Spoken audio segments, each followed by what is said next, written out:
You are listening to the Worlding Podcast, where we explore the relationship of how we are both shaping and being shaped by our surroundings. The podcast traces interconnections by inviting each episode's guest to pass on the mic to someone who has influenced their world.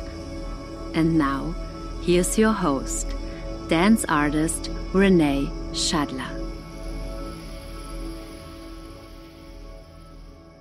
Welcome to the Worlding Podcast, where today we complete our fourth string figure with my guest, Tsuki, a dancer and choreographer originally from Australia and based in Berlin. She's working from a queer, feminine perspective, and today we will dive into her research around deconstructing conditioned ways of being and facilitating spaces of more than human exchange. Hi, Tsuki. Thanks so much for speaking with us. Hello, good morning, bom dia, which is good morning in Portuguese. Yeah, exactly, because you're actually joining us from a hotel room in Brazil. Thank you so much for making the effort to organize the technology and the time. Thank you. This is actually a very exciting podcast for me because we first met in 2011 in Melbourne when you were an audience member in a one-on-one performance I was dancing in. Yes. And now 10 years later, you've been recommended onto my podcast, which I find totally wild. Yes. Can you tell us a little bit about what you're working on at the moment in Brazil? Well, right now I'm working with Shame Gerber Open Scene, which Shame Gerber is the director. He's from Brazil. He mostly grew up in Belo Horizonte, which is a city nearby. We are now in Ipatinga, which is an even smaller village. And the project is called Body Play. They've been developing this WOW for over 10 years. And it's a series of mostly structured improvisations, some choreography, but different improvisations that both trained dancers and non-trained dancers can do. And in this performance, we have a performance tonight. There is both me and a dancer called Selene from Spain, Roberta from Italy, who's Shame's partner, and local artists. And so it's really about a dialogue between different cultures, artists, practices, levels, but the fundamental principle that all bodies can and should explore and express their uniqueness. Yes. That resonates a lot with your cultural journey, actually, from Australia to Berlin and now to Brazil, be it somewhat temporary there. You're there for 3 weeks, I believe. Yes. Could you talk a little bit about this journey from Australia to Berlin and how that's shaped you into who you are? Yeah, I mean, it's huge. I could talk for the next hour, but I'll try to condense it and raise a few points. The main point is I originally came actually to audition for companies and mostly Stats ballets because my training is in classical ballet. I'm a graduate from the Australian Ballet School. But what actually happened was finding community, queer community, nightclub community, creative dance community, in which the boundaries I thought were tightly wrapped around dance industry were somewhat lifted and I could find my own freedom. So I made Berlin my home. That's the short story. Yeah, I also moved to Berlin in 2016 and it was quite interesting because my great-grandfather was German and he moved to Australia during the Second World War as an attempt to look for a new life and one outside of the war zone. And I'm actually the last Shadler with this last name and returning to Berlin. And even though it's unintentional, it does have some almost cyclical effect, I think, about returning to these roots. How has that been for you? Because I know you also have some German genes deep down.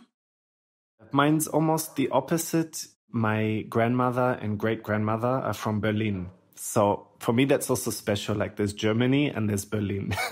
And many Berliners say that Berlin is not Germany. And well, it is and it isn't. But anyway, they're Jewish, German, and they fled in the early 30s to Australia.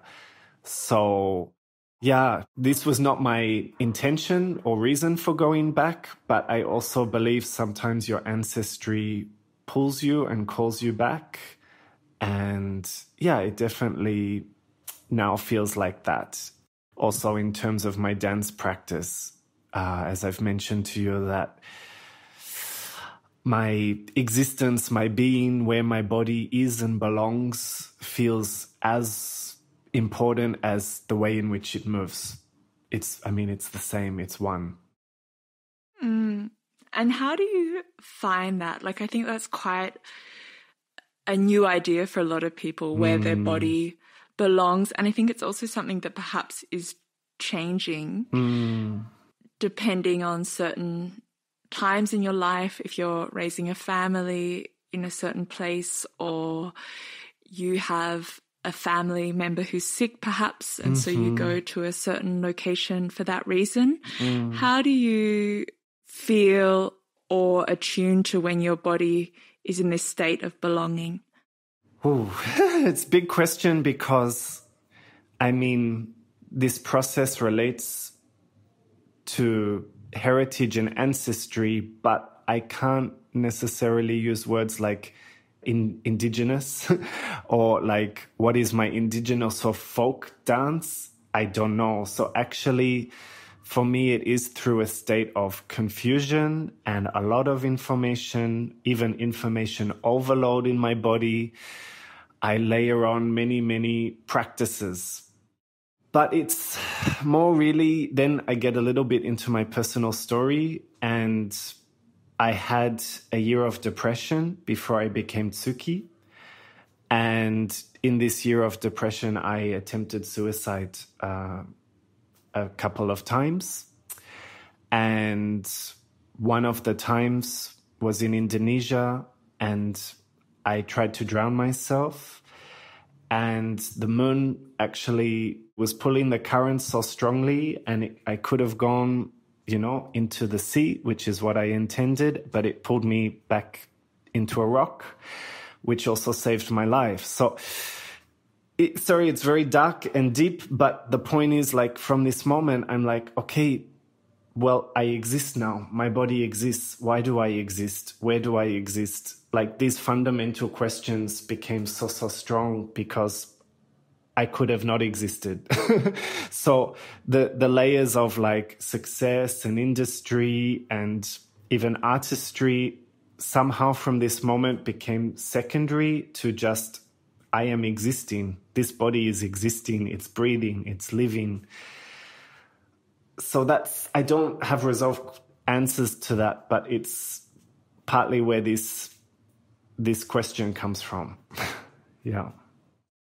I appreciate you going into your personal story, because I definitely understand the personal is always political. Yeah. And I think this idea of feeling alien in your body, or especially when you talk about this transition of changing your name and changing your identity, it is something that is also not held so often within society. Like, they're quite big ideas and they're quite destabilizing. And definitely in this podcast, we've been connecting to our surroundings. So if I enter into your story through the perspective of worlding and being in dialogue with these more than human worlds that we're a part of, what really resonates also is the moon. What really resonates also is the rock and the current. And that state of being entangled with these other entities. Yes. Feels very strong for me when you retell this very personal anecdote. And that they have a bigger power, actually, than us. This is the point. So, if it was my decision in that moment, something else would have happened, but there is a bigger power, really. And my grandparents are Jewish, but I'm not really brought up Jewish. My parents are atheists. So having a sense of what is power and spirit beyond me is my own journey. And I had to go through this to find, okay, what are the bigger powers? And yes, nature is one of the biggest. I think also this term nature is very interesting because we still have this idea of when someone says nature of something outside of ourselves, this idyllic Lord Byron waterfall or picnic field. And what I hear also from what you're saying is that this nature also is something that moves through us. We are also living and dying. Yes.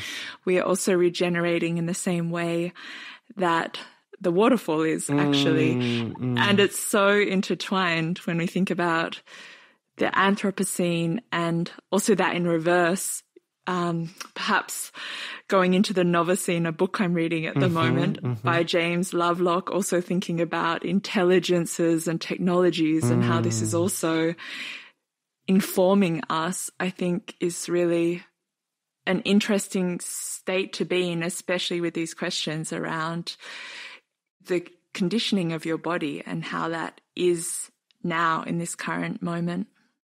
Again, it's just from a kind of my own lived perspective. I do read on art and ecology, but anyway, like I went to galleries and dance performances since I'm 6 years old, but I went camping for the first time when I'm over 20. So actually kind of discovering, feeling comfortable, connecting to my body in deeply natural environments is a more recent chapter of my life. But maybe because it was kind of later and self-chosen, it has its own importance. What for you are spaces that feel expansive and relating to exchange? Well, one of them is nightclub spaces. And for me in Berlin, particularly the Berghain. But, you know, they're also spaces of dreams and hallucinations. And when I dance, when I dream, when I hallucinate and connect to my moving body, that's probably when I most connect to images of nature, of trees, of jungles, of deep seas. So, yeah, for me, that is the link in a strange way to our natural environment. I mean, the Berghain is an industrial space. It was a power plant. But I do get into trance-like spaces where I'm connecting to my inner natural environment and landscape. Perhaps linking also to this porousness of this external and internal world. I think it is interesting that in these conversations, often we go to perhaps the pureness of unintoxicated states. And it's also, I think, a big part of the Berlin culture is the club scene. And often it also involves substances. It involves a certain state of openness. So I appreciate that there isn't a hierarchy in that, because I think there often is. And I definitely carry one of, is meditation or clubbing on the same par? I mean, you will often find me meditating in the Berghain. Like, actually, I'm a dancer, but I spend at least as much time sitting meditating as I do dancing, or what's called dancing.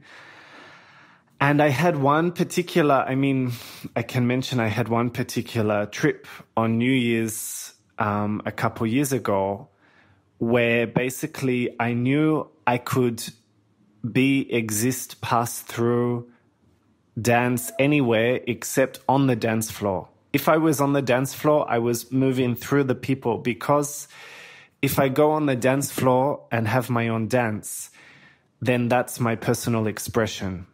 And what I was researching, I didn't go there knowing that this is what I was going to research, but I guess it's part of my awareness and practice, is that how does my body relate to the memory of metal? How does my body relate to sitting on a toilet or moving through a queue, or like spaces which people are usually characterizing their bodies in social ways, but what's social to me with a different awareness of my body as a dancing body, you know? So like every other space became my dance rather than, you know, having a boogie on the dance floor. So that's one example, but I've had a lot of moments relating to that moment of what does it mean to get beyond the self? This is really a lot question, you know, there's performance, entertainment, ritual, self-expression, therapy. And I think they're all intertwined. It's impossible to really just say it's one or the other. But I do feel like it's my role as an artist to both express myself, but move beyond the self. And that can be done with meditation. That can be done in trance-like states, however you reach that, because there is, you know, Apollonian energy, which is more balanced, symmetrical yoga, ballet, meditation, control. And there is Dionysus energy, which is about letting go through sex, through drugs, through trance-like rituals, through art that is chaotic, and we need both. I think it's so fitting thinking about worlding in your surroundings that I feel like I can hear someone constructing something yes, in the background. Upstairs in the hotel. I think that's perfect. Yes. I feel like the editor is going to think, what an amazing sound design as we talk about identity and moving beyond the self. We construct something behind, which is almost the opposite of what we're doing. But I think that is interesting, this dichotomy. As you are deconstructing something, you're also constructing something. You know, there is always this push and pull. It would be great actually to go a little bit into public profiling, because just using it's quite a fun example, but on Instagram, your name changed from becoming Tsuki to beyond Tsuki. Can you talk a little bit about that transition? Sure. And if you feel comfortable going into before Tsuki? Well, there was no Instagram before Tsuki. There was just Tim Crafty, which was my birth name, male identified name. And I'm not ashamed or embarrassed to share that. That was an important part of my journey.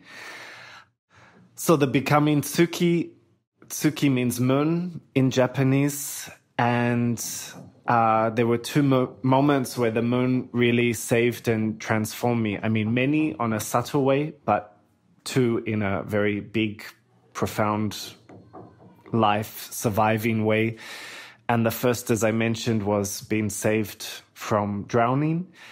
And the second was dancing under a full moon to a song written by a trans singer based in Berlin called Lyra Pramuk, called Tsuki. She wrote it when she was in Japan. And I was living with my friend Lisa Proud in Cranbourne in the outer suburbs of Australia. I had depression for 1 year.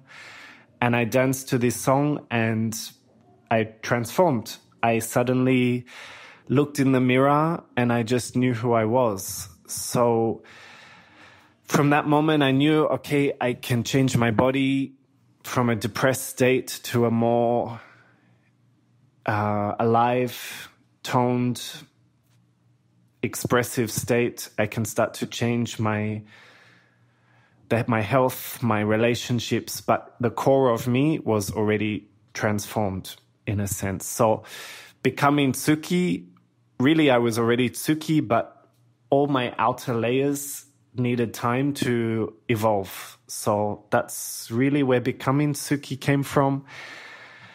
And knowing that dance is part of this transformation, but it's a whole life process. It's not just something that happens on the stage for 10 minutes or 1 hour. It's a whole life. It happens in sleep, in dreams, in conversations, in everything.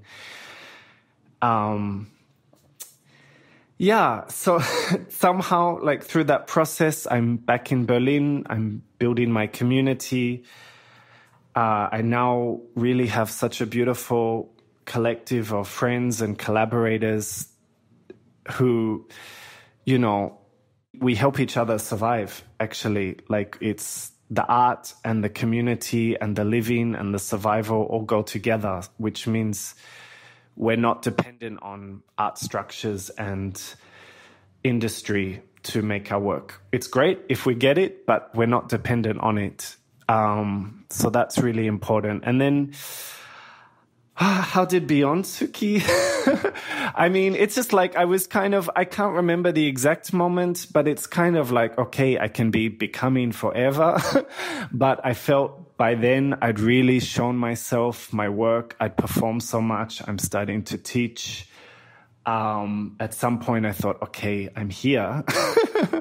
But also this Beyond, as I mentioned before, it's kind of sinking into this sense of like, well, okay, now I'm connecting back with what it is. It's like social media, of course, it can become very narcissistic.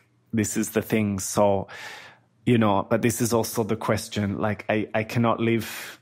How can I live beyond myself? I am myself. I can do this interview. I can dance. I can go to Brazil. I can help someone on the street. But you're always yourself. So in a way, moment to moment, how can I go a bit beyond myself? And maybe that's as simple as like, I have something to say, but maybe someone else or something else has something to say more than me first. and remembering that point, that question, will expand my dance and art practice. So maybe I have an intention to make a dance or to do a ritual.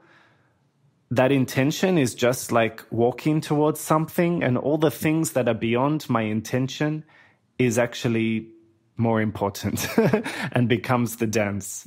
So that's a little bit where Beyond Tsuki came from. But it's also with a bit of humor, I hope. I mean, everything needs to be, for me, philosophical, serious, but also funny, because, I don't know, life is funny also. Isn't it? a string of contradictions and moving through different states. Really nice. As part of this podcast, Tsuki, I'm asking guests to share a movement score or task that the listener can embody your research through. Yeah. Is there a guided offering you could talk us through? Yes. So a lot of my performances, like my main piece is called Skin Between, and it's really just different ways to remove clothes, but layers of identity as skin, and creating a shrine out of them. So if I was going to lead you through, I would say to find somewhere in your room with some space, some significance for you, and to notice what you're wearing from the outside, from the visual, but also from the textures, the feeling, the way it's dropping over the body. And to slowly start to shed these clothes like you're shedding skin, and feeling from the inside these clothes and how it affects your body as you slowly take layers of clothes off. What is the dance that emerges from the body, from the sensation on the skin as you remove layers of clothing? And you take your time with this exercise, and when you take off a piece of clothing, you place it on the floor, and as you place it on the floor, it has a significance to you. Is it your own body on the floor? Is it maybe an ancestor or someone who has passed that you're honoring? Is there memory in this fabric before or beyond when it was on your body that you're honoring as you place it on the floor? So you're creating a shrine from your body, peeling off layers of your skin and placing it onto the floor in a shrine.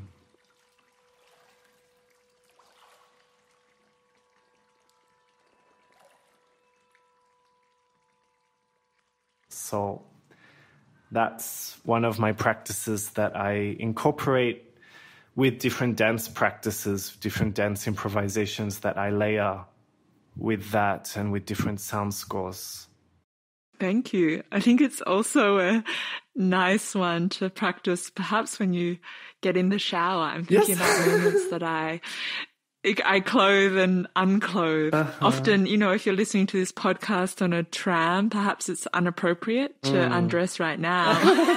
But even talking through with you, I definitely undressed in my mind. Oh, wow. And it's also interesting to think about how many layers you have on. Yes. I just realized I have 1, 2, 3, 4, 5, 6 if you include 2 different socks.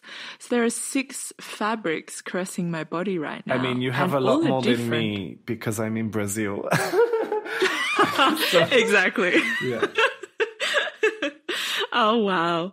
Great. That's really rich. I think also just to reflect from this perspective of worlding, I feel like also the journey we've gone through today has been very much also about the internal world and how that reflects in the external world, if we even can create that binary. I think there's really also been this porousness of interchanging between the two, but it's a really nice proposition to think about identity and deconstructing ways of being also as a shaping your surrounding and in relation to your surroundings. Like there is that reciprocity there, as you said, with the rock and the moon. So lots to digest.